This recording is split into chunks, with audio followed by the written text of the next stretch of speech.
പ്രഥമ ആർട്ടിസ്റ്റ് നമ്പൂതിരി സമ്മാൻ നടൻ മോഹൻലാൽ സി ഭാഗ്യനാഥിന് സമ്മാനിച്ചു. The artist Namboothiri Samman trust ദേശീയ തലത്തിൽ മികച്ച രേഖാചിത്രകാരന് ഏർപ്പെടുത്തിയ പുരസ്കാരമാണ് ഇത്.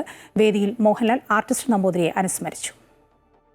കൊച്ചി ആസ്ഥാനമായി രൂപം കൊടുത്ത the artist Namboothiri Samman trust ദേശീയ തലത്തിൽ മികച്ച ചിത്രകലാകാരന് ഏർപ്പെടുത്തിയ പ്രഥമ പുരസ്കാരം ആർട്ടിസ്റ്റ് സി ഭാഗ്യനാഥിന് മോഹൻലാൽ സമ്മാനിച്ചു. ട്രസ്റ്റ് രക്ഷാധികാരി കൂടിയാണ് മോഹൻലാൽ.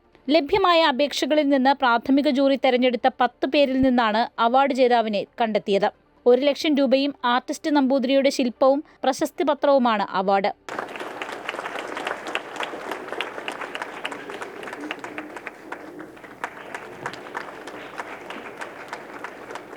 ആർട്ടിസ്റ്റ് നമ്പൂതിരിയുമായി ഉണ്ടായിരുന്ന ദീർഘകാലത്തെ ബന്ധം മോഹൻലാൽ ചടങ്ങിൽ അനുസ്മരിച്ചു.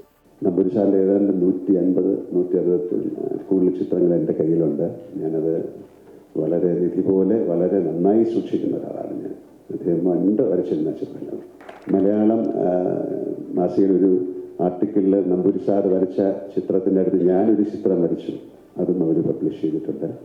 Jury chairman KC Narayanan, jury അംഗങ്ങളായ കേരള ലളിതകലാ അക്കാദമി ചെയർപേഴ്സൺ മുരളി ചീരോത്ത്, കാർട്ടൂണിസ്റ്റും എഴുത്തുകാരനുമായ രവിശങ്കർ ഏട്ടേത്ത് എന്നിവർ ചടങ്ങിൽ പങ്കെടുത്തു.